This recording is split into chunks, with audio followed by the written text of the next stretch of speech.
Welcome to Celebrate Aging. I'm Vicki Marthaler, your hostess here on the Ecumen Detroit Lakes campus, and we are talking today about the power of music. And what better person to talk to about the power of music is my good friend and friend of Ecumen Detroit Lakes, Kim Schnitzer. Thank you, Vicki. Hi, Kim. Hi. Usually we're much more chatty than this, but we're trying to be professional. Well, as I always visit too about volunteers and how Emmanuel and the cottages and the Madison and Lamplighter, how we appreciate the volunteers in this community, people who share their talents and their time and come and visit with the residents, and as they share their talents too, that there is an enhancement of living going on the Ecumen Detroit Lakes campus. And a big part of that, we have many musicians that come and share. But I wanted to talk to Kim especially because there was a request that came in to me one day about, do you know if there's a musical therapist in the community? And I couldn't say that there was actually one who has a degree. There is a degree in musical therapy. But I do know from firsthand experience that any musician who shares their talent brings a special gift to people. So I was visiting with Kim and we started talking about what it's like to be a musical therapist, what it's like to share music and the difference that we see in people. And Kim, I know that you volunteered at Emmanuel even longer than I've been there, and you've had family members, of course, at Emmanuel. That's probably how you got to be a volunteer over there. That is, yes. My grandfather was over there at Emmanuel, and my grandpa, he was such a fine man, and I loved him to pieces.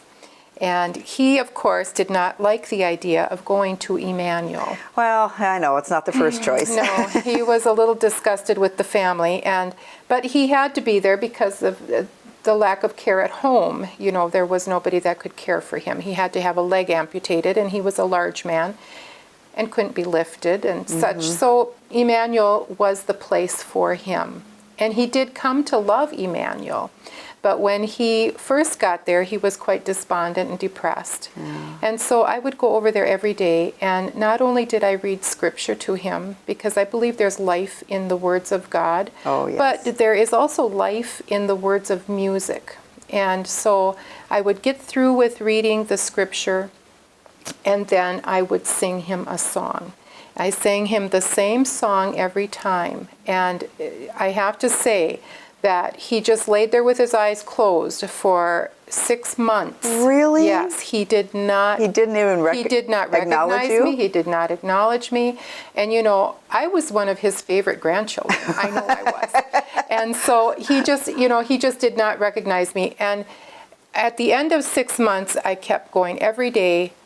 All of a sudden, as I was singing, "Great is Thy Faithfulness," all of a sudden from the bed came this wobbly voice joining me in the chorus of "Great is Thy Faithfulness." And that was a turning point for my grandfather. He embraced life again. He decided he wanted to be a part of the community. And so music to me just really enters into the spirit and the soul of people. And it does do a healing. And it might not be evident right away, but the healing does begin. Oh, and I see that too. So oftentimes it's a blessing. It's a blessing. And for your grandpa, because I think you shared with me that you sang the same hymn every single time. Same hymn, over and over and over. Well, and your grandpa was a man of faith. Yes, he was. So that would be ministering to him, even though he was trying to shut out life. Yes. You were inviting him to life with that music and with those words. What a great encouragement to other people, because depression and despondency are huge when people's lives change.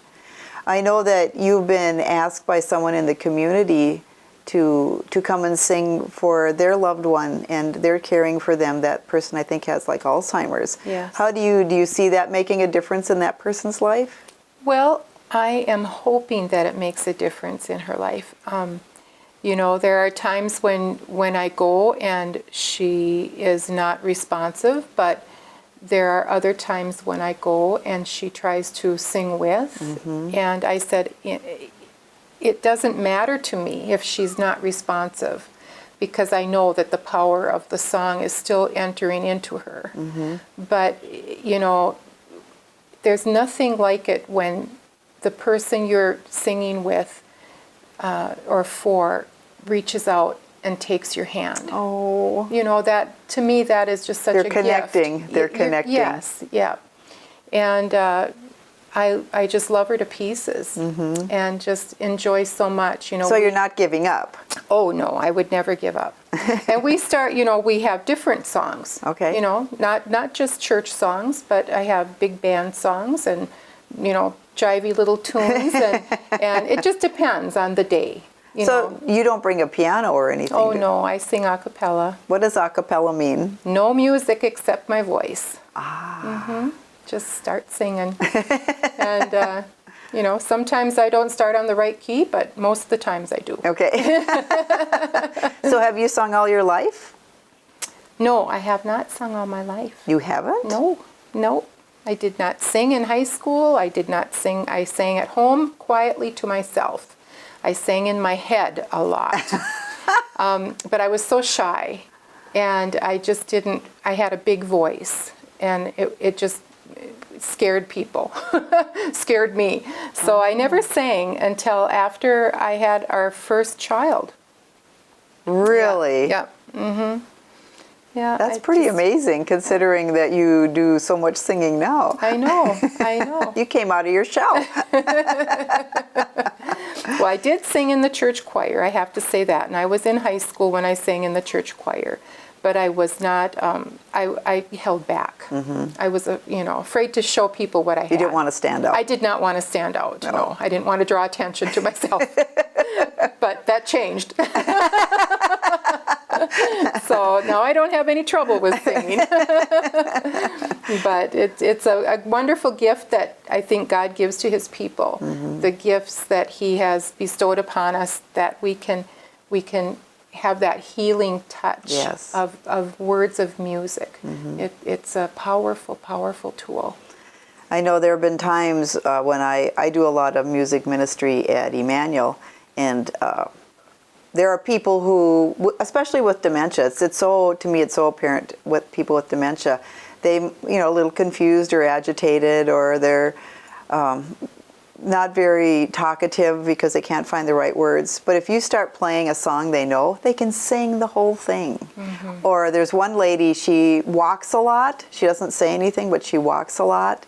And when I start playing the piano, she'll come over and she keeps time with her hand, like on the side of the piano. So I know that it's connecting with her. And there's just a peace that comes with that. So there is. It is. The times that I have shared music in the Alzheimer's ward, I know that it has made a big difference. A friend of mine that I sang quartet with was in that Alzheimer's floor, and he just, every time I would come in there to sing, he would come and stand by me, and he would remember that he was supposed to be singing. He didn't always get the right notes or the right words, but he knew. He knew. He got in his stance, and he would start singing. So I know that, that the heart remembers. It does. The heart it does. remembers. Well, music is a gift. And many of you know that I'm going to be retiring. And some people think that because I'm retiring, Kim is retiring too. But that's not the case. That's not the case. Her ministry will look a little different because I will be in Vermont cheering her on. But do know that Kim will continue to minister in this area, and that we encourage all you musicians, please, please, please continue to share your gift, because you're making a difference. You're making a difference in the lives of so many. You bring hope, you bring cheer, you get toes to tapping and fingers to clapping, and that's what helps celebrate life. So for all the musicians out in the area, thank you for what you do. Thank you, especially those who come to Ecumen Detroit Lakes campus and share your gifts. And thank you to Kim for all that you do and your bit of encouragement You're here welcome. today. You're welcome. We're wishing you a song in your heart. Have a great day. Goodbye.